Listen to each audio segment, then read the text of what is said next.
नमस्कार दोस्तों, आज हम इस वीडियो में स्टार डेल्टा स्टार्टर की पावर वायरिंग और कंट्रोल वायरिंग करना सीखेंगे, वो भी एक डिजिटल के माध्यम से, जिससे आप आसानी से स्टार डेल्टा स्टार्टर की वायरिंग आप कर सकें।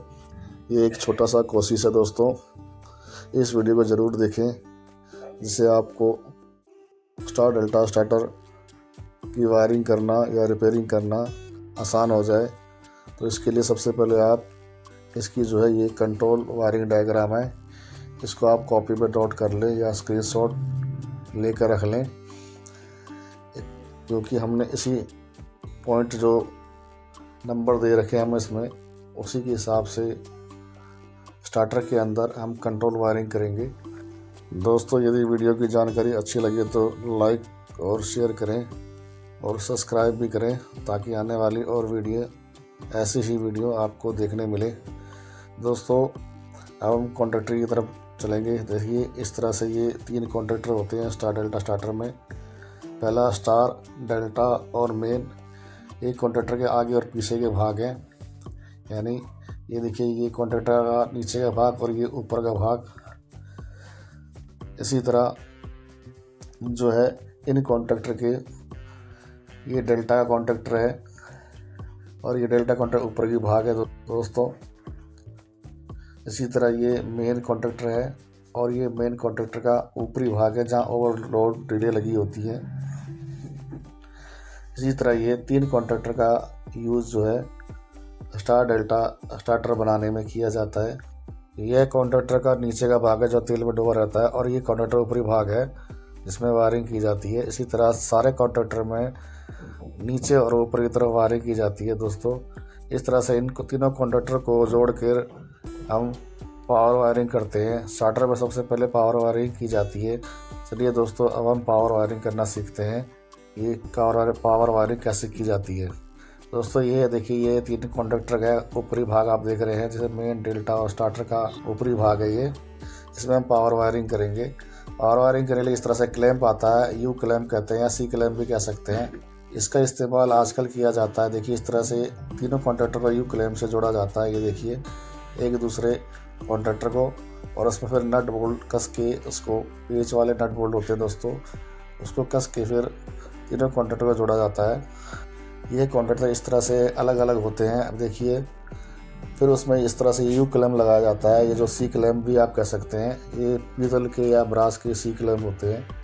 ये लगाने से ये फ़ायदा होता है कि वायर वगैरह जलने का खतरा इसमें नहीं होता है। देखिए, इस तरह से आपने देखा, ये इस तरह से ये क्लैंप हर एक कॉन्ट्रैक्टर में लगाया जाता है, इन्हें तीनों कॉन्ट्रैक्टर को जोड़ने के लिए। इस तरह से इसकी पावर वायरिंग की जाती है। पावर वायरिंग करने के बाद अब हम इसकी कंट्रोल वायरिंग करेंगे। कंट्रोल वायरिंग करने के लिए इस तरह से ये आप तीनों कॉन्ट्रैक्टर हमने जोड़ दिया। अब इसमें पॉइंट नंबर डालेंगे। देखिए, इस तरह से इसमें हमने नंबर डाल दिया है जहाँ जहाँ हमने वायर जोड़नी है। और आपको मैंने सर्किट डायग्राम बताया था, उसको आपने नोट कर लिया होगा, और उस डायग्राम की मदद से उसमें जो नंबर दे रखे हैं, उन्हीं नंबर पे हम वायर जोड़ेंगे। आइए अब वायरिंग शुरू करते हैं। सबसे पहले जो L1 है, उस L1 से हम एक वायर जोड़कर लाल पुश बटन के पहले टर्मिनल पर लाते हैं, और लाल पुश बटन के दूसरे टर्मिनल वायर जोड़कर सीधा हम 6 नंबर यानी 6 नंबर ग्रीन पुश बटन के दूसरे टर्मिनल पर जोड़ते हैं। उसके बाद 5 नंबर से यानी ग्रीन पुश बटन के जो पहला टर्मिनल है, उसमें से एक वायर जोड़कर पीला पुश बटन के जो तीसरा टर्मिनल है, उसमें हम वायर जोड़ेंगे। देखिए, इस तरह से हमने वायर जोड़ा 5 से 3 नंबर पे, यानी पीला और हरा पुश बटन के हमने एक एक वायर जोड़ा, क्योंकि L1 सप्लाई 1 से 2, 2 से फिर 6, 6 से 5, 5 से 3 में जाती है।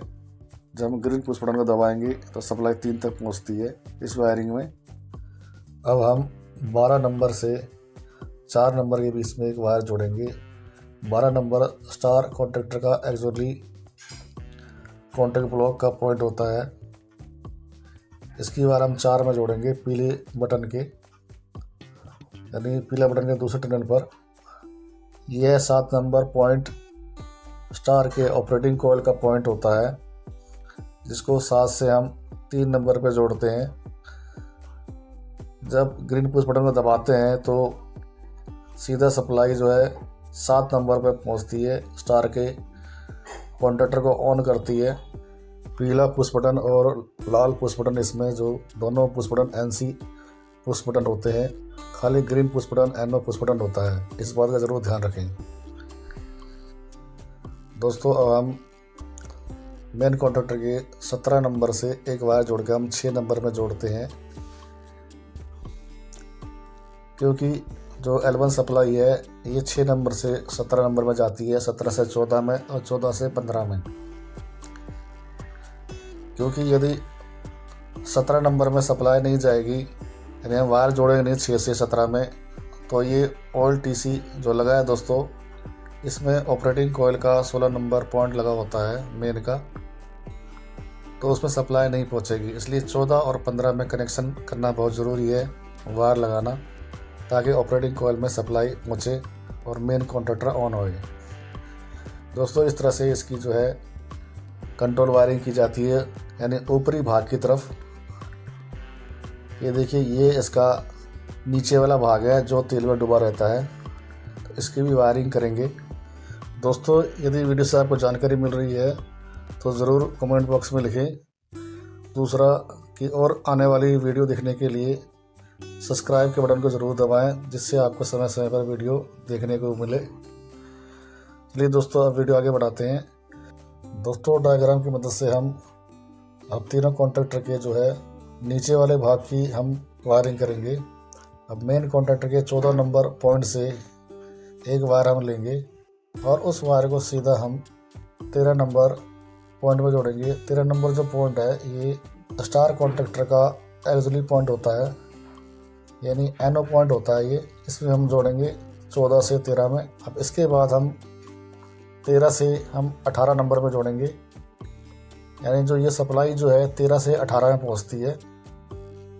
अब ये सप्लाई 13 से 18 में और 18 से ये 19 में पहुंचती है, और 19 से एक वायर लग के दोस्तों ये 20 नंबर जो है डेल्टा ऑपरेटिंग कॉइल लगा होता है, डेल्टा का 20 नंबर कॉइल का पॉइंट है, तो उस पॉइंट में एक वायर को जोड़ा जाता है।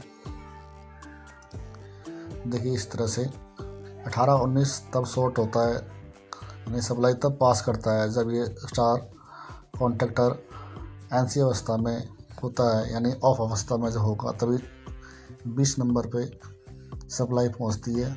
यानी डेल्टा और स्टार जो है इंटरलॉकिंग का काम करते हैं स्टार्टर के अंदर। एक चलेगा एक बंद रहेगा, एक बंद रहेगा एक चलेगा, दोनों एक साथ कहीं भी ऑन नहीं होंगे स्टार डेल्टा में। आप देखिए अब 9 नंबर से हम 8 नंबर पे एक वायर जोड़ते हैं। डेल्टा का 9 नंबर भी एक्चुअली कॉन्टैक्ट ब्लॉक है, और NC पॉइंट में से ही हम 8 नंबर में, यानी जो स्टार का जो ऑपरेटिंग कॉइल है 8 नंबर पॉइंट, उसमें एक वायर जोड़ेंगे। और बचा डेल्टा का दूसरी तरफ 10 नंबर जो एवरेज कॉन्टैक्ट ब्लॉक NC का, उसमें हम एक वायर जोड़ेंगे और उस वायर को हम सप्लाई के L3 लाइन में हम जोड़ते हैं। देखिए इस तरह से एक वायर लेकर हम, यानी कॉन्टैक्टर के बैक साइड के, यानी पीछे की तरफ L3 सप्लाई की लाइन है, वहाँ जोड़ा जाता है। 16 नंबर जो आप मेन कॉन्टैक्टर में देख रहे हैं, ये ऑल TC में जोड़ा जाता है। इसमें मेन ऑपरेटिंग कॉइल की एक वायर जोड़ी जाती है। चलिए दोस्तों अब L3 के कनेक्शन कर लेते हैं कॉन्टैक्टर के, उसके बैक साइड की तरफ। देखिए दोस्तों ये कॉन्टैक्टर का बैक साइड है मेन डेल्टा स्टार। इसमें 10 नंबर से हम वायर लेंगे और 21 नंबर पे देंगे। 21 नंबर में डेल्टा ऑपरेटिंग कॉइल की वायर लगी होती है, यानी 10 नंबर और 21 नंबर हम वायर जोड़ के दोनों को 21 नंबर से एक वायर जोड़ के देखिए इस तरह से हम L3 पे लाएंगे, जहाँ 3 फेज की लाइन की तारें जुड़ी होती है। यहाँ पे 3 फेज की लाइन की तार आती है, एक फेज L3। तो इस तरह से ऑपरेटिंग कॉइल में सप्लाई पहुंचती है। दोस्तों ये वीडियो कैसा लगा ज़रूर कमेंट बॉक्स में ज़रूर लिखें, बताएं। और इसमें लास्ट में वायरिंग डायग्राम है, इसकी कंट्रोल वायरिंग डायग्राम, उसको आप नोट करके रख लें। और साथ ही इसमें PDF फाइल में भी आपको मिलेगा, डिस्क्रिप्शन बॉक्स में जाएं, वहाँ एक PDF फाइल मिलेगी, आप उसे डाउनलोड करें, जिससे आपको इसका डायग्राम मिल जाएगा। आज के लिए इतना ही दोस्तों, अगले वीडियो में आपसे मुलाकात होगी।